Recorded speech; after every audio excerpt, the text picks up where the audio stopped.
Baik, Assalamualaikum warahmatullahi wabarakatuh. Saya Afiatul Suratul Aini, NIM 12311193017. Di sini saya akan mempresentasikan mengenai dakwah bil lisan dalam komunikasi intrabudaya. Nah, pengertian dari dakwah bil lisan sendiri yaitu pada dasarnya dakwah merupakan sebuah kegiatan yang mana terlibat unsur penyampaian pesan yang islami dengan sasaran masyarakat luas. Nah, dakwah juga dapat diselenggarakan melalui berbagai media dakwah. Dakwah juga merupakan sebuah progresivitas, yakni sebuah proses yang tidak ada hentinya untuk menjadikan seseorang itu menuju kepada sesuatu yang baik dalam mewujudkan tujuan dari dakwah tersebut. Nah, pada segi praktiknya, dakwah itu adalah kegiatan yang transfigurasi ataupun bersifat perubahan, memodifikasi ataupun metamorfosis. Nah, metamorfosis atau modifikasi tersebut yaitu merubah nilai-nilai agama yang bersifat krusial serta membentuk pemikiran umat terhadap berbagai nilai kehidupan secara langsung. Nah, sedangkan dengan dakwah bil lisan yaitu merupakan aktivitas dakwah yang dilakukan menggunakan penyampaian lisan dan mampu menangani sebuah persoalan dakwah.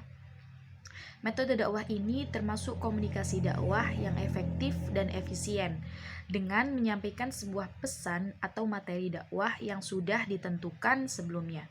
Nah, dakwah bil lisan ini tidak untuk ditanggalkan, melainkan diperlukan satu langkah untuk memberikan konsep dakwah yang ingin disampaikan secara lisan dan mengubahnya menjadi suatu seruan panggilan dan ajakan kepada halayak. Nah, metode dakwah bil lisan ini itu penyampaian dakwah yang mana disampaikan dengan lisan dan ajakan beribadah serta juga mengajak kepada tauhid. Nah, kemudian adapun kajian dari komunikasi intrabudaya. Dari segi bahasa, komunikasi itu berasal dari kata communication dan bahasa Latinnya itu communis yang berarti sama. Nah, suatu upaya yang terstruktur untuk menjabarkan dengan jelas asas-asas pemberian informasi serba pembentukan aksioma dan perilaku. Nah, dalam lingkaran kehidupan sosial, komunikasi itu penting bagi setiap individu dalam bersosialisasi, yang mana akan membuka interaksi dengan orang lain satu sama lain. Komunikasi merupakan interaksi yang saling tukar informasi, pesan verbal maupun nonverbal, dan ekspresi dalam diri, baik secara perorangan, kelompok, maupun masyarakat. Nah, dengan berkomunikasi, manusia juga dapat menjalin dan mempererat suatu hubungan satu sama lain. Sebab manusia itu adalah makhluk sosial yang mana tidak hidup sendiri dan membutuhkan bantuan satu sama lain. Nah, dalam komunikasi itu sangat diperlukan strategi berkomunikasi dengan baik, sebab tujuan komunikasi adalah menyesuaikan persepsi atau pemikiran ataupun makna pesan yang disampaikan oleh komunikator terhadap komunikan. Komunikasi harus mengikuti pola berkomunikasi di antara keduanya, sehingga pesan yang disampaikan itu dapat dengan mudah dicerna, difahami, dan diterima oleh mereka, maksudnya si komunikan. Nah, kemudian komunikasi itu juga merupakan suatu instrumen penting yang menjadi kegiatan inti dalam sosial kehidupan manusia. Begitu juga dalam ranah pendidikan. Komunikasi sebagai ilmu itu yaitu adalah multidisipliner, yaitu dikembangkan melalui dukungan dari ilmu yang lainnya.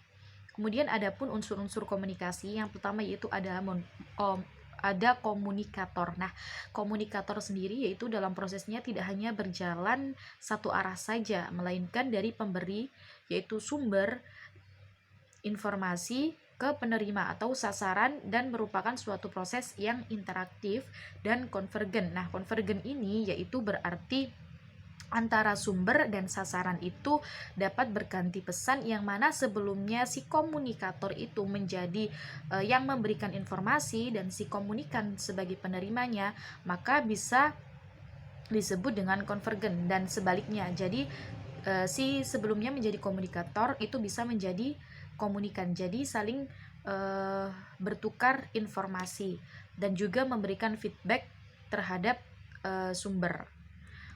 Nah, kemudian yang kedua ada komunikan. Nah, komunikan adalah pihak yang menjadi sasaran atau penerima pesan informasi. Sebagai komunikan juga harus menganalisa dan menafsirkan suatu pesan yang disampaikan oleh komunikator sehingga dapat dengan mudah untuk memahami pesan yang disampaikan oleh komunikator. Yang kedua yaitu adalah pesan. Nah, pesan sendiri yaitu merupakan berita atau informasi yang dibawakan oleh komunikator kepada komunikan dalam proses komunikasi. Kemudian yang kedua yaitu adalah media. Kemudian selanjutnya yang keempat yaitu ada media. Nah, media ini merupakan alat penghubung ataupun alat yang mana menyalurkan untuk menyampaikan pesan dari si komunikator ke si komunikan. Nah, media ini bisa dibagi menjadi dua, yaitu media massa dan juga media personal. Nah, media massa sendiri itu lebih sering digunakan bila mana komunikan itu atau sasarannya itu berjumlah lebih banyak. Maksudnya dalam cakupan itu banyak sekali, lebih dari 3. Nah, serta letaknya itu atau jaraknya itu jauh dari si komunikator gitu. Sedangkan media personalnya adalah yang bersifat pribadi. Jadi seperti kayak aplikasi WhatsApp, Telegram, terus dan lain sebagainya. Kemudian yang terakhir yaitu ada umpan balik. Nah, merupakan respon atau tanggapan dari sebuah pesan yang disampaikan dari komunikator ke komunikan.